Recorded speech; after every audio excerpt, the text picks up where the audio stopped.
Salam alaikum wa rahmatullahi wa barakatuh. Bonjour tout le monde. Aujourd'hui, on va commencer un nouveau chapitre intitulé L'état des soldes de gestion. Donc, comme vous savez, l'état des soldes de gestion représente le troisième état de synthèse, à savoir que les états de synthèse sont au nombre de 5.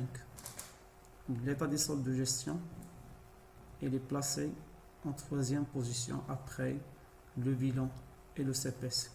Il vient après le tableau de financement et l'état des soldes et l'état des informations complémentaires. Récapitulons, l'état des soldes de gestion est un document extra-comptable. C'est le troisième état de synthèse. Il est obligatoire pour les entreprises qui réalisent un chiffre d'affaires qui dépasse ou atteint 10 millions de dirhams.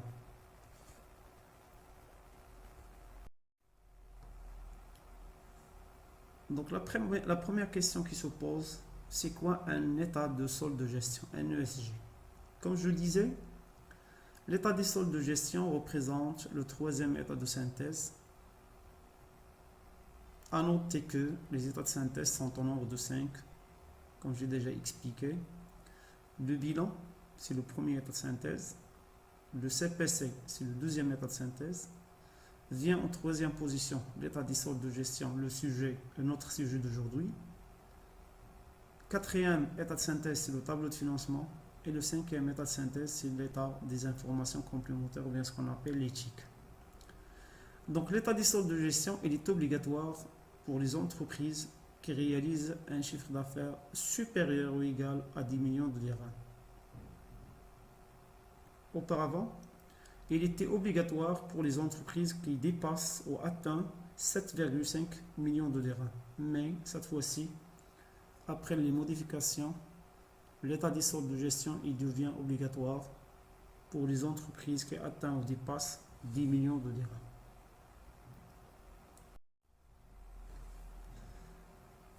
Si vous partez à la page 49 du plan comptable, vous allez trouver l'état des soldes de gestion. Comme vous voyez, l'état des soldes de gestion, il se compose de deux principaux tableaux. Le premier tableau, appelé tableau de formation de résultats, ou bien ce qu'on appelle le TFR. Et le deuxième tableau, c'est la CAF, c'est la capacité d'autofinancement. Pour le TFR, il est établi à partir du CPC. En tant qu'analyste financier, pour juger, pour porter un jugement sur la situation financière de l'entreprise, pour prendre une décision concernant la santé financière de l'entreprise, j'ai besoin d'un ensemble d'indicateurs, j'ai besoin d'un ensemble de soldes de gestion qui vont me permettre de prendre une décision concernant la situation financière de l'entreprise à un moment donné. Le CPC, elle reste insuffisant pour juger cette situation dite financière. Raison pour laquelle on est obligé de passer à un deuxième tableau, à un deuxième document, mais cette fois-ci, document extra-comptable appelé le TFR. Chose à signaler que, après avoir établi le TFR, on doit faire attention à ce que le résultat net de l'exercice dégagé par le TFR soit le même déjà obtenu au niveau du compte de produits et de charges. Donc le TFR,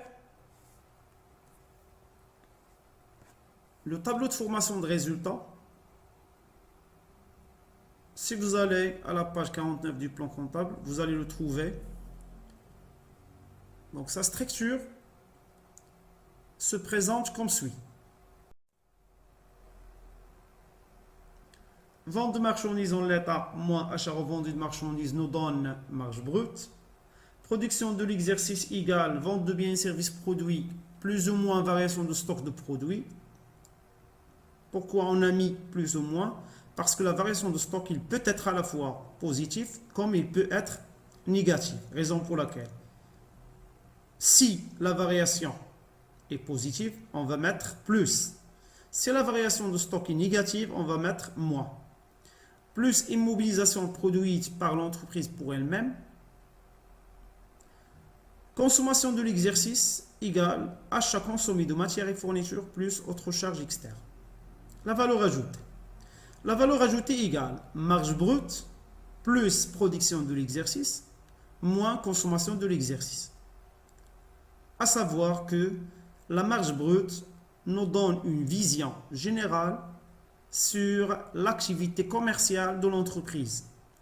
Raison pour laquelle une entreprise industrielle, si on voit son TFR, on ne va pas trouver une marge brute.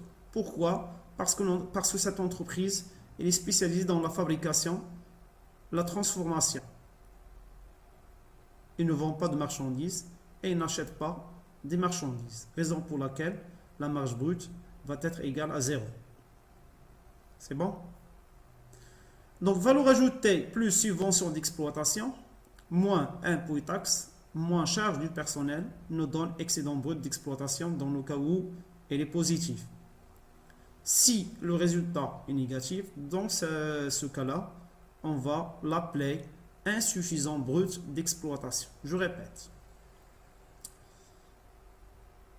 Valeur ajoutée plus subvention d'exploitation, moins impôts et taxes, moins charge de personnel. Si le résultat est positif, dans ce cas-là, le résultat il est appelé excédent brut d'exploitation.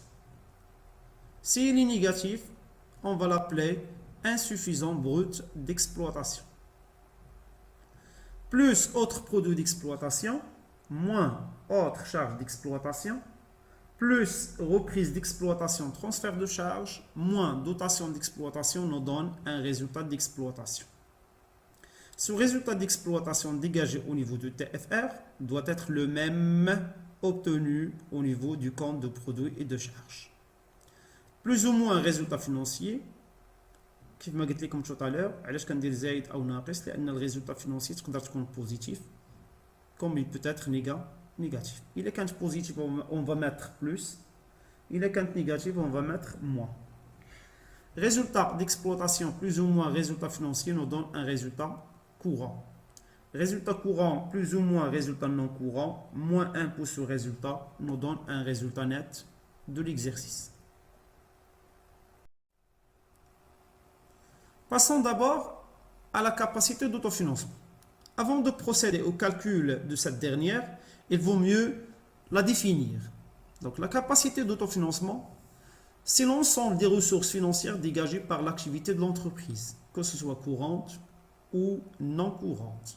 Autrement dit, la CAF correspond à la capacité de l'entreprise à générer, à dégager, à produire des ressources internes découlant, résultant de la réalisation de son activité globale, comme je disais, que ce soit courante ou non courante.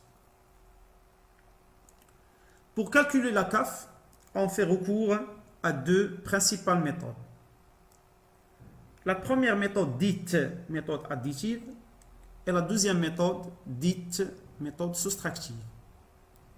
La méthode additive, elle est appelée également la méthode du plan comptable. Pourquoi? Si vous allez à la page 49 du plan comptable, vous allez trouver la formule qui va nous permettre de calculer cette capacité d'autofinancement. Raison pour laquelle on l'appelle à la fois méthode additive ou bien méthode du plan comptable. Pour la méthode additive, il est calculé à partir du résultat net de l'exercice. Mais il faut faire attention. Pour le calcul de la CAF selon la méthode additive, on va prendre exclusivement les dotations et les reprises qui se rapportent aux éléments durables. Autrement dit, les dotations et les reprises qui se rapportent à l'actif immobilisé et au financement permanent, à la classe 2 est à la classe 1. Au contraire, la méthode soustractive, elle est calculée à partir de l'excédent brut d'exploitation. Mais, pour calculer cette dernière, on prend seulement et exclusivement les dotations et les reprises qui se rapportent aux éléments circulants. Autrement dit, à l'actif circulant, au passif circulant et à la trésorerie. La méthode additive, la CAF, il est calculé à partir du résultat net de l'exercice, plus dotation d'exploitation, plus dotation financière, plus dotation non courante, moins reprise d'exploitation, moins reprise financière, moins reprise non courante, moins produit de cession d'immobilisation, plus valeur nette d'amortissement. Comme vous voyez, dotation d'exploitation, dotation financière, dotation non courante, l'exposant 1.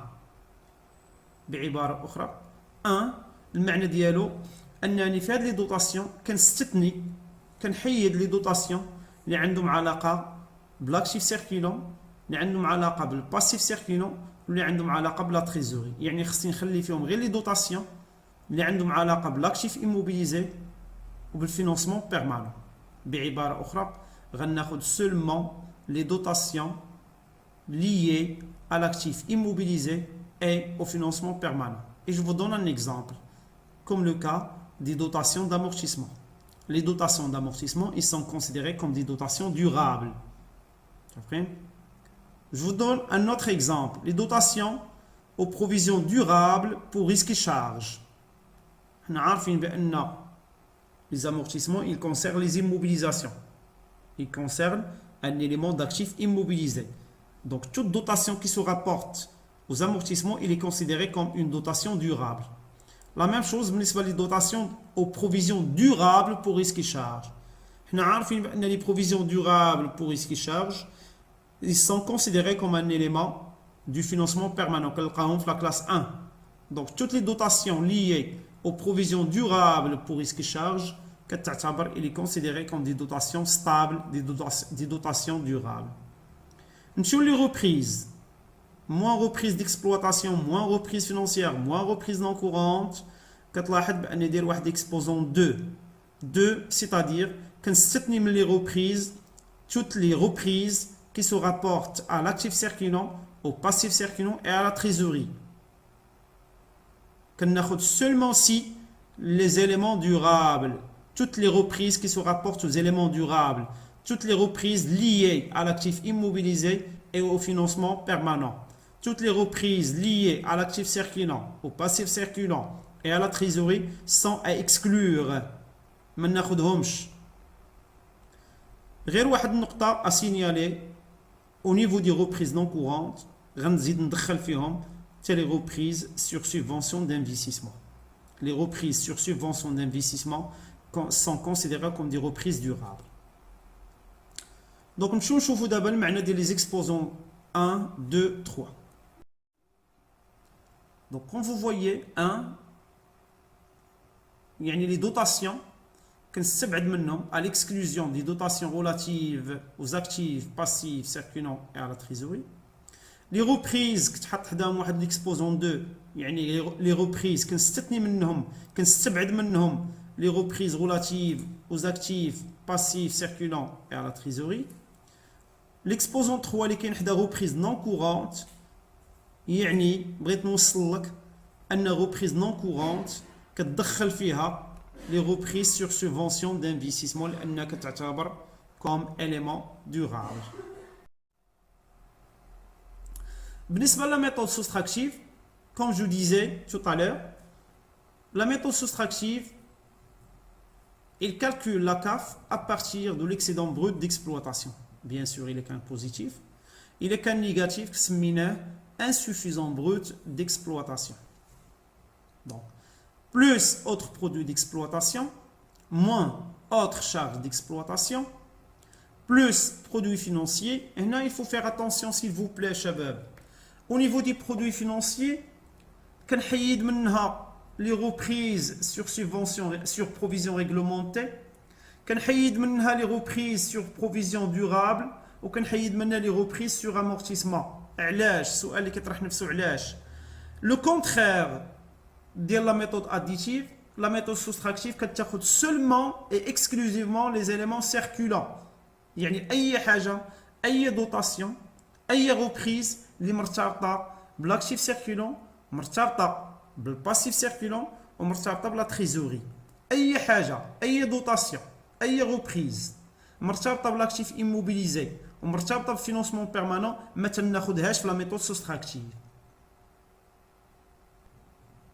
La même chose بالنسبة les charges financières. Moins charges financières, vous voyez entre parenthèses des comme sauf dotation sur actifs immobilisés et financement permanent. لأن أي dotation كتكون في actifs immobilisés وكتكون في financement permanent كتعتبر une dotation durable. وأنا في la méthode soustractive كناخد seulement les éléments circulants. نعطيكم مثال ديال شي dotation عندها علاقة بإيليمون circulant. Comme le cas des dotations aux provisions pour dépréciation des stocks, dotation aux provisions pour dépréciation des titres et valeurs de placement, et donc des dotations circulantes. C'est clair? Qu'on a la méthode soustractive.